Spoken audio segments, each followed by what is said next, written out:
Thomas the Tank Engine and Friends, Wooden Railway Adventures, Episode 65, A Cranky Day at the Docks.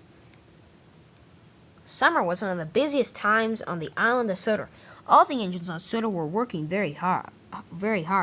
The heat from the sun, however, made their jobs very difficult, and they got tired very quickly. Wilbert was one of those engines. He was out on his morning run, and he had found the oil and petroleum car. Oh, he said, if Diesel had left us on the main line and had gotten hit by an engine, oh, it could have been very disastrous. I'm glad I found it, though. Wilbert was puffing to the docks. Just then, he came over an old section of an old bridge. It shook the freight car very hard. Oh, said Wilbur. This was surprising. Suddenly, they fell out. Oh, he said. Where did they go? He couldn't see them anywhere. Oh, dear, said Wilbur. I need to go tell Sir Topham Hatt. Meanwhile, Bulstrode was sitting under the bridge sleeping, and he was rudely awakened by these. Oh, he said. Petroleum oil barrels. Ow. Man, those hurt. Oh, I better go give him the cranky at the docks, he said. He'll know what to do with them. At the docks, however, Cranky was very, very busy. He was bossing the other engines around. He didn't want Sir Topham Hatt to get mad at them, though.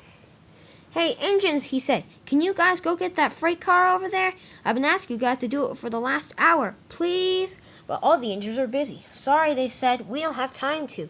Oh, well, said Cranky, I'll just ask an engine that comes by later. Just then, Emily puffed in. Hi, Cranky, she said. I'm dropping the old slow coach off over here.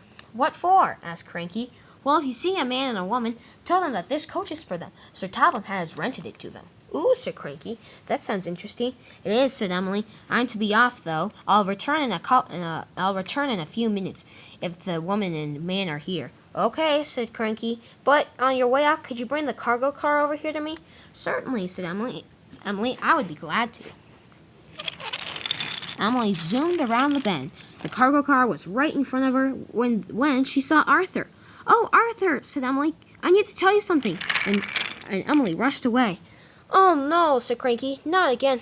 Oh, this is terrible. Meanwhile, Bulstrode made his way into the docks. He squeezed in the little opening between Cranky and the track. Cranky laughed when he saw him. What are you doing here? And what are those? These are the petroleum and oil barrels, he said.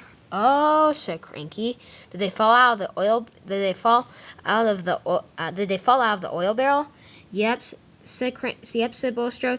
They landed in me. They fell out of the sky, I think. Yeah, right, said Cranky. Well, never mind. I'll just get them out of you. And he did. Thanks, said Bulstrode. I'm out to sea. Why? asked Cranky. Oh, some fishermen are out there, and they think today's going to be the biggest catch of the entire year. Ooh, said Cranky. I wish I could go out to sea. Well, I'm glad I can, said Bulstrode. It's very fun. See you later. And Bulstrode raced away. Wait, said Cranky. What's the matter? Asked Bulstrode. Be careful. The Sodor Bay tugboat can't go out there with you.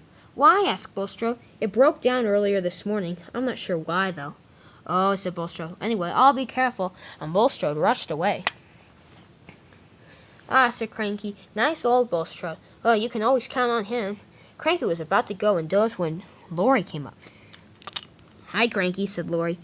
Hi, Cranky, said Laurie. Here's your package you wanted. Don't go over the track, silly, said Cranky. There could be very bad consequences with that.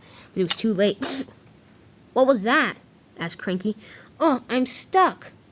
Oh, said Cranky. No surprise right there. Well, try to get out. I'm trying, said Laurie. He was revving his engine very hard, but he was still stuck. Come on, said Cranky. You can do it. I can't. I'm stuck.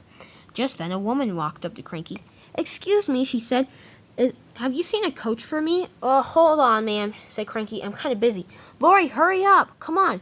I can't. Oh, hurry up. You're gonna make the entire line. You're gonna make all the engines very, very late. Sorry, he said. Just then, one of the workmen walked up to Cranky. Cranky, he said, where's that cargo car? I've been asking you for it for a very long time. Sorry, said Cranky. Oh, hold on. Laurie, hurry up. I'm sorry, said Laurie. Just then a man walked up. Have you seen my wife, he said. Cranky had it. Be quiet, he said. Everyone, wait till your turn. Laurie, try pulling harder. I'm sorry, ma'am, for the delay, he said.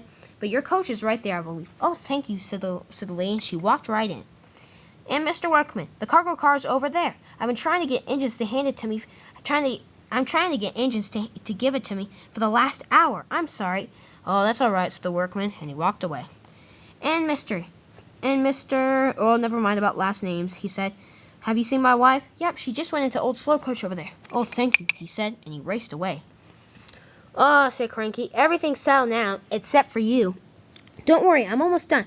Cranky pulled and pulled. Lorry pulled and pulled and pulled, and the coupling snapped and Lorry was free. "Yes," he said.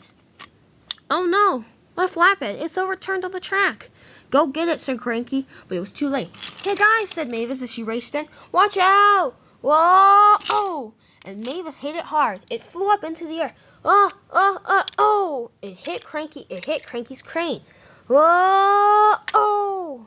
"Ouch," he said.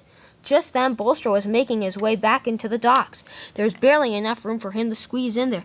"What in the world?" he said. Just then, the flatbed landed in him. "Ouch," said Bolster.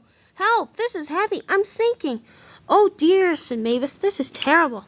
Just then, Emily puffed in. "What's going on here?" she said. Mavis explained the story. "Okay, we gotta get them out of there, and quick too." "Okay, first things first. We need to get Cranky back up so he can lift the package from Bulstrode." "Oh, we need something strong." "A rope," said Mavis. "Where are we gonna get a rope?" "Oh," said Bulstrode, "try the package over here." "You're right." Emily raced away. She soon got the package and raced back. One of the workmen looked through it, and there, in fact, was a rope. They tied it to Cranky. "Now we need something strong, probably an engine." Just then, Murdoch puffed by. "Murdoch," they said, Can you pull Cranky back up?" "Sure," said Murdoch. They tied the rope to Cranky and to Murdoch. Soon Murdoch pulled, and Cranky was straightened. "Thank you, Cranky," he said. "Quick," said Emily. "Bulstrode's sinking," and he was. His mouth disappeared above the water. "I'm coming, Bulstrode," he said, and he began lowering his crane. "I've got the flatbed." It was ready. "Now pull, pull, pull! Don't let Bulstrode drown." Cranky lifted the flatbed up into the air, and once the pressure was relieved, Bulstrode floated back to the top. "Oh, thank you, Cranky," he said. You saved me. I could be sitting at the bottom of the ocean right now." "You're welcome," said Cranky. "That's what friends are for, anyway."